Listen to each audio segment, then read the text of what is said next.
Trae.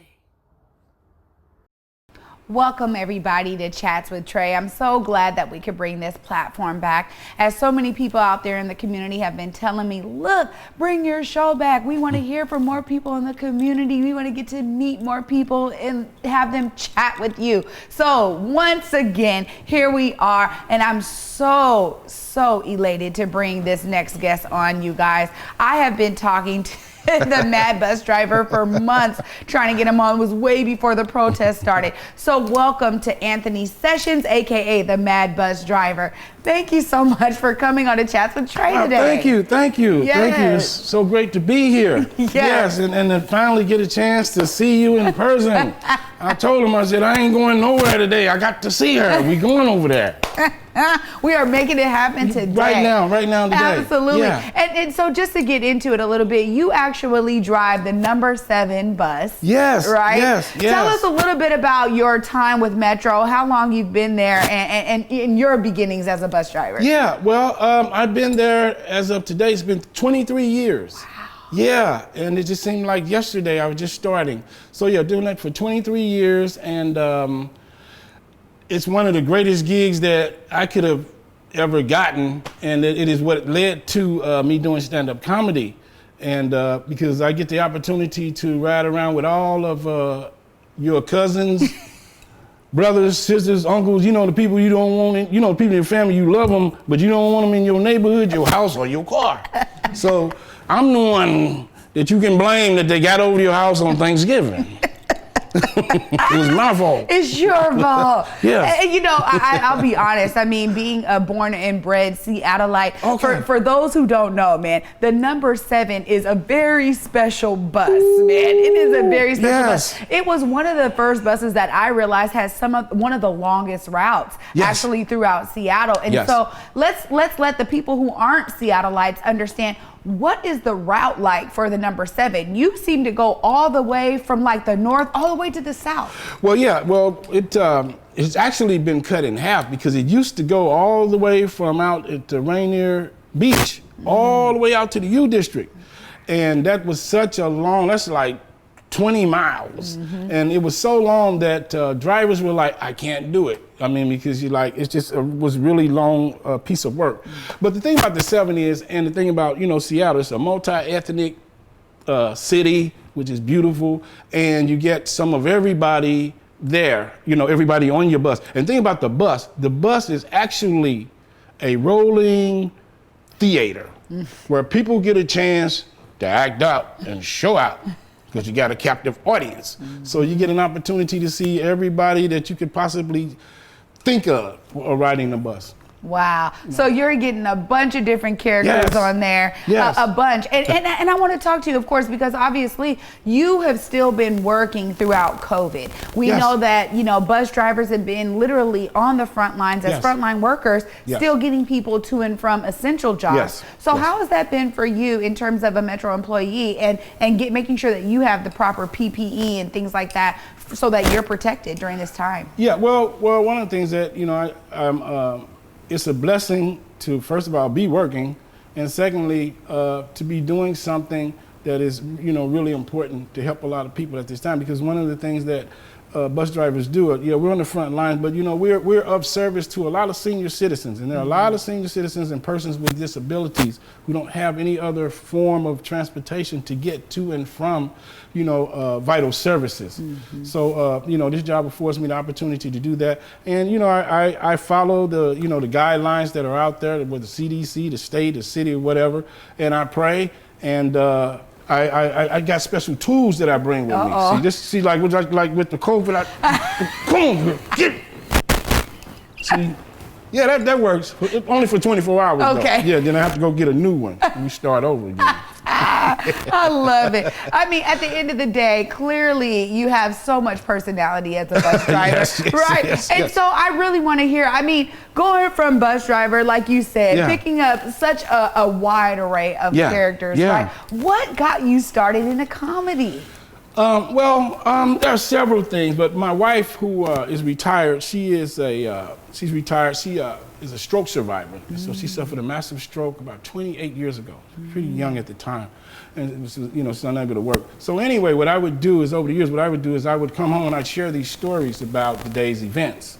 And since there was nobody at home but she and I, then sometime I'd act them out.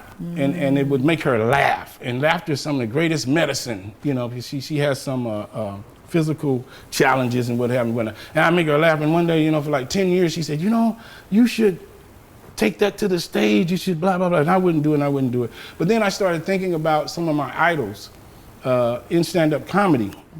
And one of my idols is an extended family member who opened the door so that the comedians that you see today that make the multi-million-dollar deals, well, my uncle is the reason that happened. He's the late, great Dick Gregory. And we're both, I'm also from St. Louis. I was born and raised in St. Louis.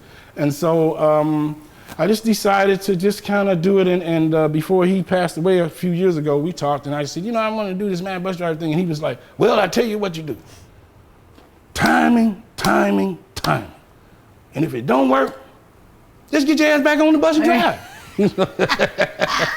I love that. Well, look at that history. I mean, of course, Dick Gregory. Don't get no better than that. Yeah, one of the greats. I mean, amazing. And I didn't even know that before you shared that. Thank you for sharing that. Yeah. I think so many of us who are, grew up in the CD or South End, we have had to ride the number 7 one day or another. Yes. And I promise you, I remember my experiences on the 7. I remember being like, really, we got to ride the 7?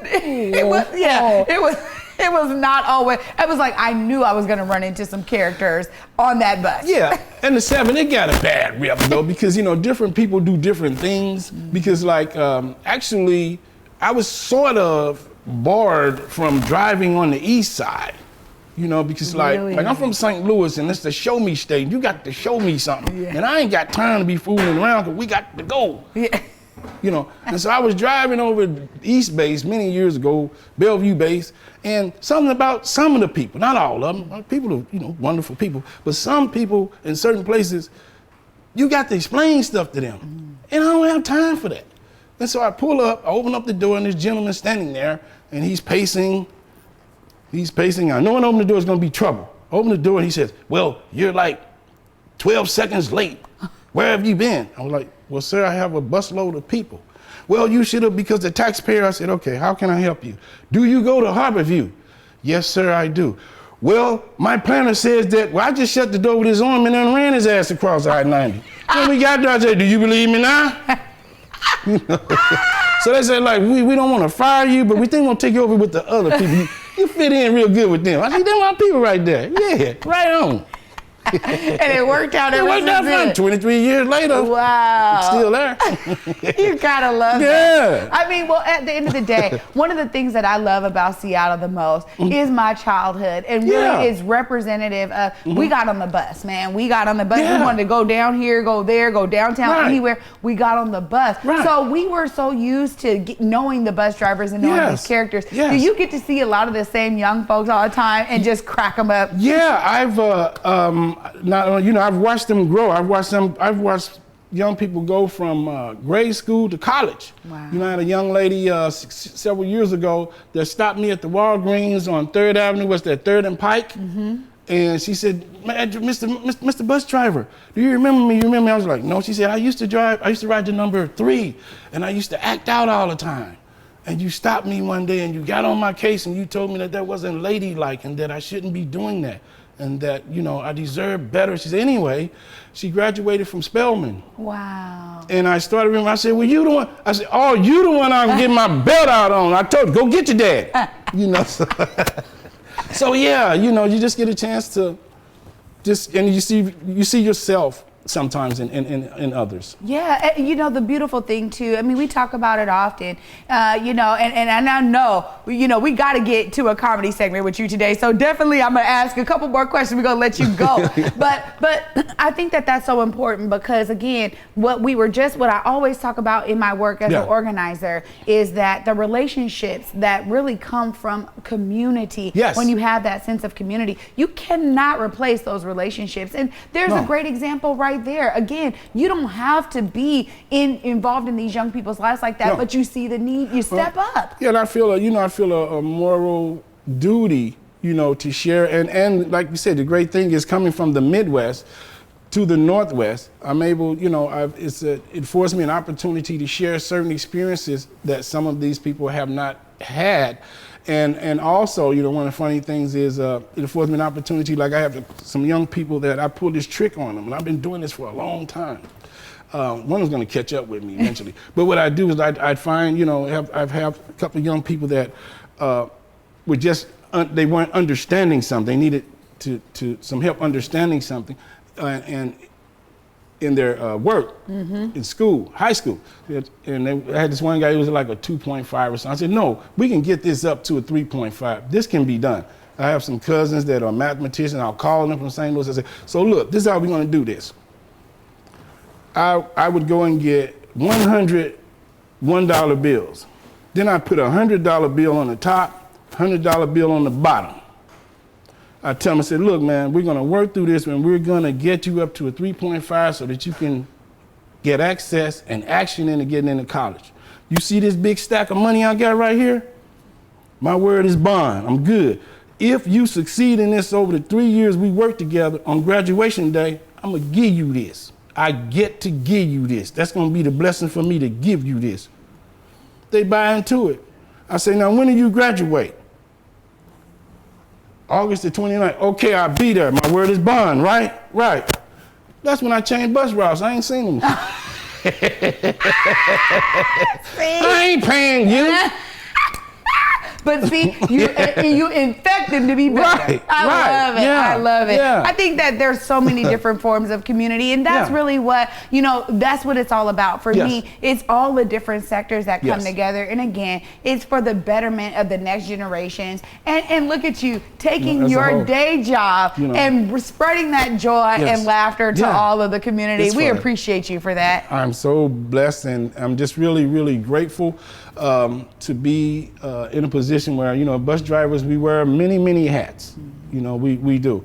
But it's a blessing, and I learned so much. One of the greatest gifts I've gotten over the 23 years is on my refrigerator at home. I've got this little stick figure of a bus driver on a bus that a child gave me, a little Caucasian little girl gave it to me about, 19 years ago. And it says, I love you. And it just, and it's been home, it's been on the refrigerator a long time.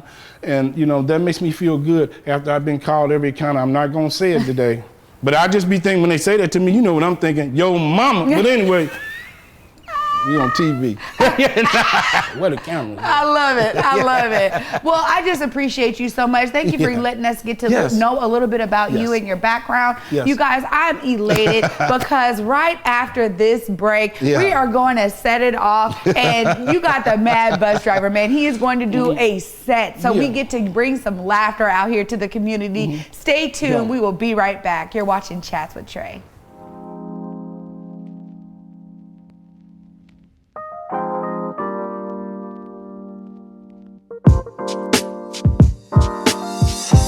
We're the Yard Bros.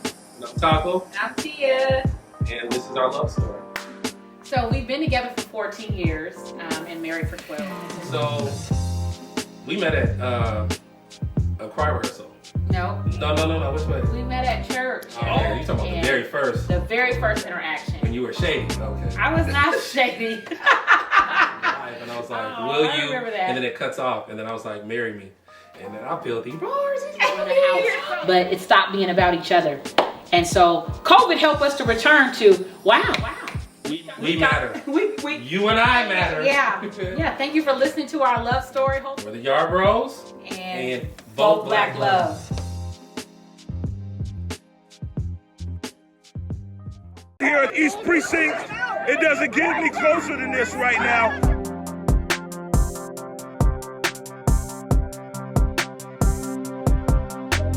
Converge Media produces culturally relevant content for Black and urban audiences. Our coverage is raw, transparent, and objective, praised by community leaders, government officials, and residents. As a small independent media company, we rely on the financial support of individuals and business members to stay on the front lines of the news that's important to you.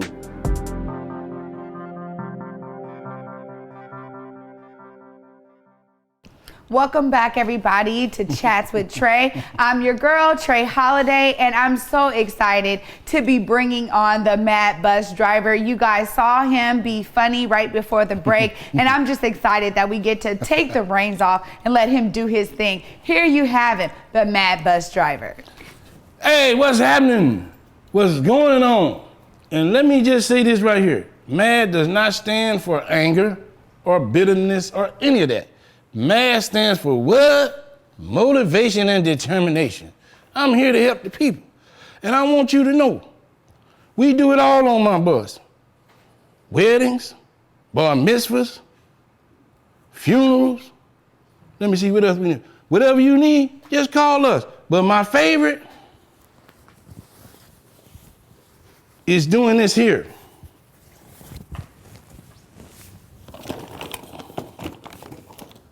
Exorcisms. Yes, we do exorcisms on Saturday night from 12 a.m. to 4 a.m. So if you got some people at your house that were supposed to be touched at church, but you weren't really getting what you wanted, meet us at 3rd and Cherry. We'll be glad to beat the hell out of them. And then the baptism will take place. But you gotta bring your own wine though, cause look here, after all that work, we need ours for ourselves. So anyway, one of the other things I want to talk about was, it was funny, you know, with, and I want to thank all the different people from every different ethnic group, background, social, this, that, and the other, for joining in on the Black Lives Matter situation. You know, we need that. All the help, and you know, it's just really, and my heart goes out seriously to, you know, all those persons who have lost their lives due to, the violence, mistreatment by certain officers of the law. Well, it's funny though, because I was driving the bus the other day, and there were several young white University of Washington medical students who jumped on my bus and they said, "Mad Bus Driver." I said, "What? Do you think we gonna find some bad cops?" I said, "We? I ain't looking for them. I'm still trying to find out who my granddaddy is. He left going to get some milk in 1966, never did come back." You know, I got stuff like that going on in my life. Some of these children on the bus, they too much. So you gotta realize, I grew up in an area where, look, you respected and you had a healthy fear of grown people. Not these kids. I had this boy on my bus yesterday, 6 years old. I thought he was with somebody. He was just on the bus by himself, turning flips, doing all kind of crazy shit. I said, "Hey boy, what's wrong with you? Sit down." He said, "You ain't my daddy. Shut up." I said, "Your mama named Barbara?" He said, "Yeah." I said, "She still drinking heavy? If you don't sit your little ass." Anyway, you know, that's the kind of stuff I go through, you know, on the bus. But I enjoy that job. People ask me strange things like, "Mad Bus Driver, this lady stopped me this morning, right before I got here. Mad Bus Driver, can you help me?" She was pushing what I perceived to be a stroller with a baby in it, but it wasn't. I stopped the bus, put the ramp down, she got on, pushed the stroller up there. She had a dog in it. She said, "Mad Bus Driver, do you go to PetSmart?" I said, "Your dog that ignorant?" She said, "No, I got to get something for the dog." I said, "What you got to get at PetSmart for the dog?" She said, "Mad Bus Driver, my dog, he getting a cavity." I said, "Wait a minute, you're going to the wrong place, honey." She said, "Where I need to be going?" I said, "You need to be going to Walgreens." She said, "For what?" I said, "To get some polydents." "You the one that ain't got no teeth? Yeah, that's overdoing this shit." You know, it's these kind of things. You know? Yeah, there's all kinds of strange stuff going on. Weed, ooh, my Lord. These young people with this weed smoking. See, I had some around about, 1970, a long time ago. But this got a new kind of weed here. I don't know what this is.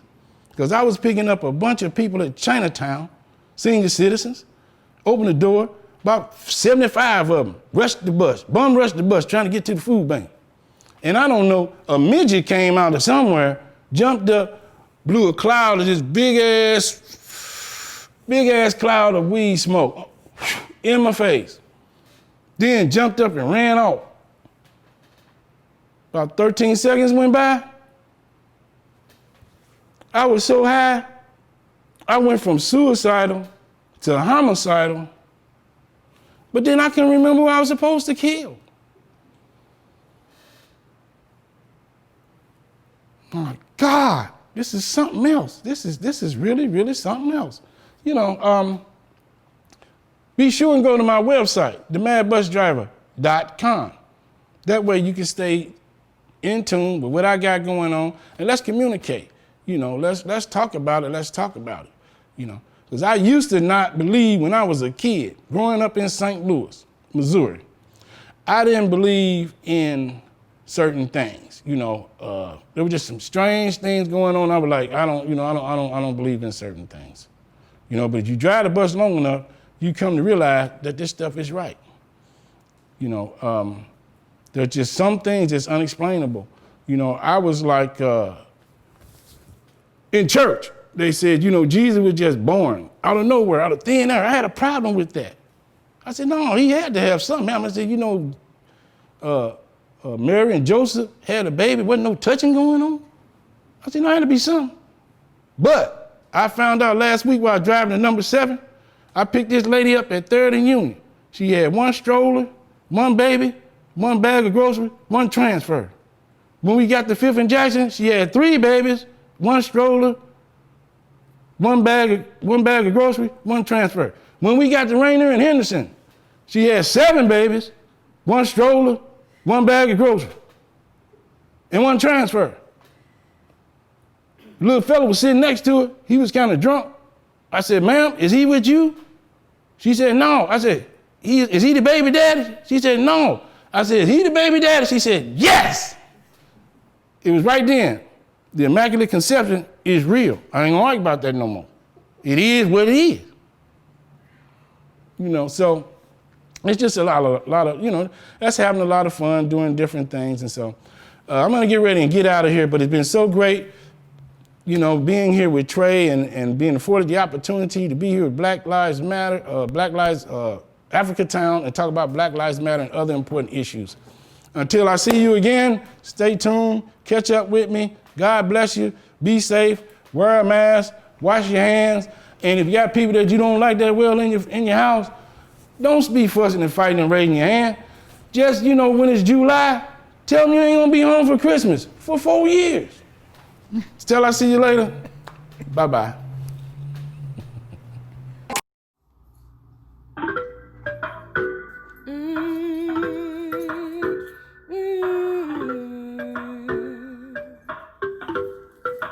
Chats with Trae.